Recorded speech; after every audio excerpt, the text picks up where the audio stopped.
자격증. 시작하자. 주경야독. 주경야독. 기능사도 주경야독, 기사도 주경야독, 기능장도 주경야독, 기술사도 주경야독. 자격증 주경야독으로 끝내자. 이게 뭐라고?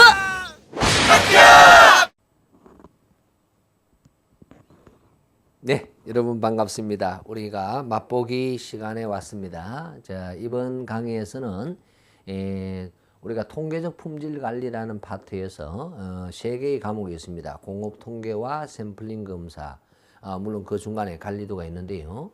여기서 공업 통계라는 파트에 대해서 좀 설명을 드리도록 하겠습니다.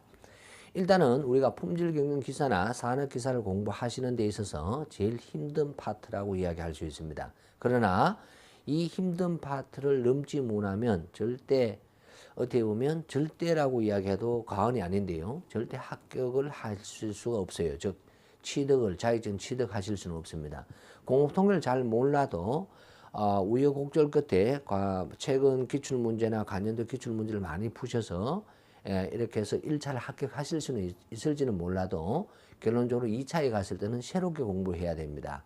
예, 그만큼 공업 통계 파트가 중요하다라고 말씀을 드리죠. 이 공업 통계에서는 어떤 우리 품질 전문가분들은 이런 이야기를 하시는 분도 없잖아 계세요. 공업 통계, 너무 촌스러운 이름이 아니냐라고 이야기를 할 수 있는데 저는 촌스러운 이름이 아닌 것 같아요. 왜냐하면 공업이라고 하는 것이 꼭히 뭔가를 만든다 이런 것이 이제 공업이 될 수가 있는데요. 뭐 원재료라는 것을 가지고 제품을 만드는 것도 공업이 될 수 있습니다만은 우리가 인사라든가 소위 말하는 서비스죠. 자, 이런 것도 무에서 유를 창조하게 되죠. 자, 이것도 만드는 과정이 하나이기 때문에 저는 공업이라는 용어를 다른 걸로 표현하기에는 상당히 애로사항이 없지 않는가 이런 생각이 듭니다. 그래서 통계라는 것이 뭐냐? 이것은 한자로 한번 적어야 되는데요. 우리의 소는 통일이다라고 이야기하죠. 통, 즉 한 곳에 모았다 이 말입니다. 뭔가를 우리는 상황이 어떠한지를 파악하기 위해서는 반드시 한 곳에 모아야 돼요. 어떤 우리가 농담으로 한번 이야기를 해보면 이런 이야기하고 비슷한 것 같아요. 내가 조사를 해보니까요. 500명을 조사를 하였더니 이 500명 중에서 대한민국의 대통령 이름을 모르는 사람이 80%였습니다. 그럼 말이 됩니까? 그럴 리가 이렇게 되죠. 80%였는데 어디에 가서 제가 물어봤냐 하면 바로 어린이집에 4살, 5살 먹었는 어린이집에 가서 물어봤더니 이제 그런 이야기를 나옵니다. 그런 것처럼 어떤 특정한 영역을 반드시 표시해 줘야 될 거예요. 그래서 한 곳에 모았다라는 말이고 그것을 뭘 했냐? 뭔가를 계획을 하고 계산을 하게 됩니다. 이것이 공업 통계다라고 이야기를 할 수 있어요.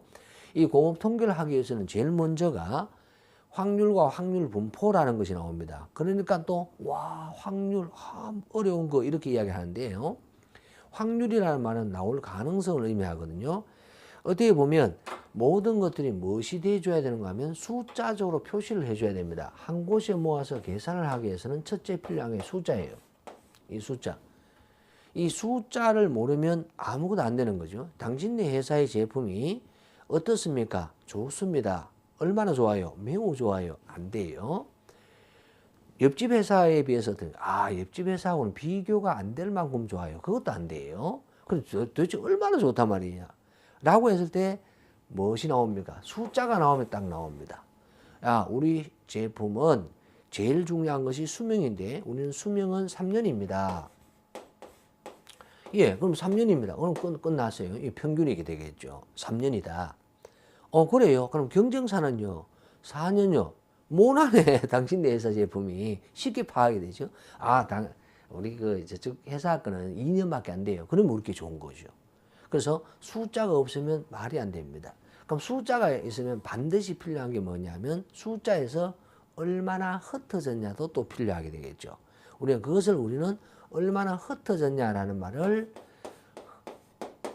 산포라는 용어를 사용하게 됩니다. 그래서 왜냐하면 우리 제품이 A라는 아이템이 있는데 3년이라고 해서 전부 다 3년 아니죠. 3년보다 적은 놈도 있고 큰 놈도 있죠. 그죠? 그래서 산포라는 것이 얼마만큼 흩어졌습니다. 라는 이 산포를 표시하는 값이 바로 뭐냐면 표준 편차라는 거죠. 표준 편차라든가 분산이라는 그런 용어를 사용하게 되는데요. 여하튼 숫자로 표시해야 돼요. 그럼 숫자에는 또다시 뭐가 있느냐? 뭔가를 측정하는 것이 있어요. 그럼 예를 들어서 당신의 키가 얼마냐, 몸무게가 얼마냐, 당신의 회사의 수명이 얼마냐, 강도가 얼마냐, 무게가 얼마냐, 길이가 얼마냐. 이런 온도, 녹는 온도가 어떻게 됩니까? 뭐 불순물의 함유량은 어떻게 됩니까? 전부 다 측정을 해야 되죠. 그런 것들을 우리는 뭐라고 하느냐? 계산을 하기는 하는데 양을 측정하게 돼요. 그 양을 숫자로 표시했어요. 그래서 계량치라고 하죠. 그런 반면에 당신의 회사는 제품 보통 한 10,000개 만들면 10,000개 정도 만들면 부적합품이 몇 개 있습니까? 불량품이 몇 개 있어요. 이렇게 이야기할 수 있지 않습니까? 예, 이렇게 헤아리는 것이 있습니다. 그래서 계수치가 있죠. 헤아리는 것에는 또 두 종류가 있습니다. 무엇을 헤아렸냐? 부적합품이 몇 개 있냐? 10,000개 중에서 100개 있어요. 부적합품 숫자가 나오죠. 반대가 있어요. 그럼 반대가 있다라는 말은 무슨 말이 되죠? 9,900개는 양호품입니다. 이렇게 이야기할 수 있죠. 그런 반면에 우리는 무엇을 만드느냐면 철판을 만드는데요. 이 철판에 흠이 5개 있어요. 보통 가로 세로 3m, 5m의 흠이 5개 정도 나오는 것은 아주 좋은 거에 속합니다. 라고 친다 하더라도 야는 5개 있습니다. 라고 이야기했을 때는 계수치입니다. 그런데 5개의 반대는 몇 개예요? 앞서하고 분명히 다르죠. 앞서 같은 경우는 10,000개 중에서 부적합품이 100개 있다 하면 9,900개가 양호품이 되는데 야 같은 경우는 5개의 부적합한 부분이 있다. 이것을 우리는 부적합수라고 이야기하거든요. 그러면 반대 부적합한 부분이 아닌 곳은 몇 군데 있습니까? 해결할 길이 없어요. 여러분 흰머리카락이 있어요. 제가 흰머리카락이 몇 개 있어요. 사람마다 다 달라요. 사람마다 다 다릅니다. 예, 그런 것처럼, 예, 머리카락 수가 뭐 수도 없이 또 많이 있어요. 제 머리카락만 한다 하더라도 흰 머리카락이 예를 들어 100개 있어요. 반대는 몇 개 있습니까? 검은 머리카락이 어떻게 있습니까? 한참 헤아리다 보니 몇 개 빠져버렸어요. 해결이 안 됩니다. 즉, 반대가 없는 것이 있습니다. 이 두 개를 우리는 뭐라고 이야기하느냐? 반대가 있는 것을 우리는 부적합품수라고 하고, 야를 부적합수라고 하게 됩니다. 라고 해서 먼저 숫자화 시켜야 됩니다. 그래야만 우리 제품이 좋다 아니면 좋지 아니하다라는 것을 이야기를 할 수가 있겠죠. 자, 그래서 숫자화 표시가 되었습니다. 자, 그래서 계수치로 표시가 되었을 수도 있고 계량치로 표시가 될 수 있어요. 되었을 수도 있습니다. 자, 그러면 이렇게 표시가 됐는데 일단 이 제품이 좋다, 좋지 않다 이런 내용이 나올 거 아니에요. 좋다 이거죠. 그러면 이것이 만약에 우리 제품이 수명이 정말 좋아요 또는 정말 나빠요 이렇게 하겠습니다. 정말 나빠요. 그러면 좋다, 나쁘다를 판정하는 부적합품이 어느 정도 있을까도 뭐 파악을 해야 될 것이고 죄송합니다. 또 있다 그러면 실질적으로 옛날에는 3년이었는데 요번에 기계가 좀 좋게 되어가지고 야 이제는 3년보다는 좀 더 커졌을 거야 뭐 이런 것도 해결해 줘야 됩니다. 정말 커졌는지 안 커졌는지 확인을 해 줘야 될 거예요. 그 확인을 하기에 앞서서 바로 이것을 하게 됩니다. 바로 계량치. 이 계량치의 뭐 강도나 무게나 수명이나 이런 것들은 무슨 분포로 해야 되느냐. 앞서는 그냥 얼마나 나왔어요. 얼마나 나올까요? 그럼 확률이거든요. 그럼 이것을 분포로화 시켜줘야 돼요. 그 분포에는 무슨 분포가 있느냐? 바로 계량치의 대표적인 분포가 여러분들 들어보신 분도 있고 못 들어보신 분도 있을 거예요. 그래서 확률 분포에는 바로 정규 분포가 있어요. 가장 정상적인 분포. 만약 이렇게 생긴다는 거죠. 좌와 우가 대칭인 분포. 그러면 이제 이렇게 이야기하겠죠. 우리 제품의 평균은 이건데요. 산포는 이만큼 흩어져서요. 했는데 우리 평균에서 여기까지는 얼마나 있을까요? 면적 구해야 되겠죠. 면적. 그럼 적분해야 됩니다. 아이고 내가 적분하려고 품질에 왔는 건 아닌데 되죠. 예, 당연히 적분을 원래는 해야 되지만은 바로 표준 정규 분포라는 것이 따로 있습니다. 그래서 적분을 하지 아니하고 이 면적을 구할 수 있는 능력이 이제 배양이 될 것이다라고 이야기를 하겠습니다. 다음. 그럼 계수치에는 뭐가 있는데요? 라고 이야기할 수 있습니다.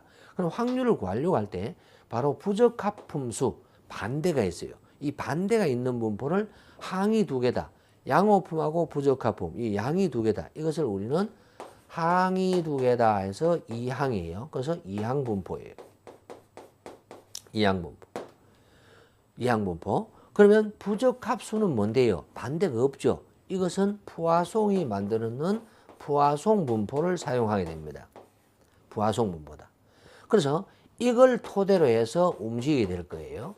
그럼 기본적으로 우리는 분포에는 정규 분포가 있고 계수치 분포에는 이항 분포하고 푸아송 분포가 있어요. 물론 좀 더 정밀한 뭐 초기화 분포라든가 이건 후차적인 거죠. 이렇게 해서 바로 확률을 구하는 분포 값을 알아야 됩니다. 자, 이걸로 한다라게 되겠죠. 자, 이렇게 해보니까 아, 이제 진짜 제품이 좋다, 안 좋다 이렇게 나오겠죠. 그럼 이거 바꾸자 이래 되는 거예요. 바꿔버리자. 무엇을 바꾸자? 우리는 중심이라는 평균을 바꾸자. 바꿨으면 바뀌어졌는지 안 바뀌었는지 확인을 해야 될 거 아닙니까? 그것을 우리는 뭐라고 이야기하느냐? 바로 2장으로 가게 됩니다. 검사를 해서 정한다 해서 검증이에요. 검사를 해서 정한다 이런 말이에요. 누구의 말이 맞는지를 정하겠다 말입니다. 평균이 달라졌는지 안 달라졌는지, 평균이 커졌는지 커지지 아니하였는지, 평균이 작아졌는지 작아지지 아니하였는지 정할 거예요. 그럼 이것을 평균이 달라졌는지 뭐 했는지를 하는 데 있어서 사용하는 분포가 뭐냐? 바로 정규 분포예요. 그런데 여기에서 문제는 평균이 달라졌냐 안 달라졌냐인데요. 정규 분포에서는 반드시 뭐가 있어야 되느냐 하면 바로 중심이라는 평균과 산포라는 것이 있어야 됩니다. 앞서 이야기했던 표준 편차예요. 표준 편차가 있어야 되는데 표준 편차가 없어. 표준 편차가 없으면 정규 분포를 사용을 못 해요. 그래서 이 평균을 검증하기 위해서 하나 더 나오게 됩니다. 새로운 분포가 바로 정규 분포의 사촌이에요. 사촌. 사촌 분포가 나옵니다. 그것을 우리는 무슨 분포라 하느냐? T 분포라고 합니다. T 분포. 아, 그래서 평균이 달라졌냐 안 달라졌냐를 검증하기 위해서 사용하는 분포가 정규 분포하고 T 분포가 있겠네. 다음. 이 평균이 아니라 이제는 산포 자체, 즉 표준 편차 또는 분산이 이 산포가 달라졌냐 안 달라졌냐를 검증을 할 수 있습니다. 그럼 이 검증은 또 무슨 분포를 하느냐라고 했을 때 바로 X제곱 분포를 하게 됩니다. 산포가 달라졌냐 안 달라졌냐는 바로 X제곱 분포예요. 그래서 얘는 X라고 읽지를 아니하고요. 그리스 문자로 이 X를 카이라고 읽어요. 카이. 그럼 카이 제곱 분포 또는 제곱을 스퀘어라고 하거든요. 그럼 카이 스퀘어 분포 이런 이야기 할 겁니다. 그래서 아하, 산포가 달라졌냐 안 달라졌냐는 카이 제곱 분포를 한다. 그런데 집단 두 개가 땡치리 회사의 제품 아이템과 순자 제품의 아이템이 똑같은 아이템인데 이 산포가 서로 다른 것 같아요. 그럼 이 산포, 두 개의 산포가 서로 달라졌는지 안 달라졌는지 이것도 검증할 수 있습니다. 그럼 이때 사용하는 또 확률 분포는 또 뭐가 있느냐? 하나 더 나옵니다. F 분포라는 것이 있어요. 이 F 분포는 나중에 실험계획법이라는 이런 파트에서 아주 중요하게 사용되죠. 그래서 F 분포라는 것도 있고 카이제곱 분포라는 것도 있고 T 분포라는 것도 있고 정규 분포라는 것도 있습니다. 그럼 정규 분포는 문자로 뭐라고 쓰느냐? U 분포 이렇게 이야기합니다. U 분포. U 분포 또는 이 U라는 것을 프로그램상으로 봤을 때는 미니탭이라든가 이런 거는 Z, 즉 G 분포라고 해요. 그래서 G벤치라는 용어도 사용하고 이렇게 되겠죠. 바로 Z 분포라는 거. Z. 정상적인 분포다 해서 노멀 디스트리뷰션에서 N 분포라고도 합니다. 노멀한 분포다. 뭐 이렇게 이야기할 수 있을 거예요. 자, 그러면 계수치에도 부적합품이 옛날에는 이만큼 나왔는데 이번에는 좀 다르게 나올 거야. 이걸 검증하기 위해서는 어떻게 할까요? 그럼 이것은 이항분포, 포화송분포라는 걸로 하겠죠. 하려고 하는 게 시간이 너무 많이 걸리는 거예요. 그래서 야는 무슨 분포로 해버리느냐 하면 바로 정규 분포로 해버리게 됩니다. 정규 분포로. 그러게 시험 문제가 어떻게 나올까요? 정규 분포, 이항분포나 포화송 분포가 정규 분포의 건사할 조건으로 다음 중 아닌 것은 이런 게 시험이 나오겠죠. 정규 분포랍니다.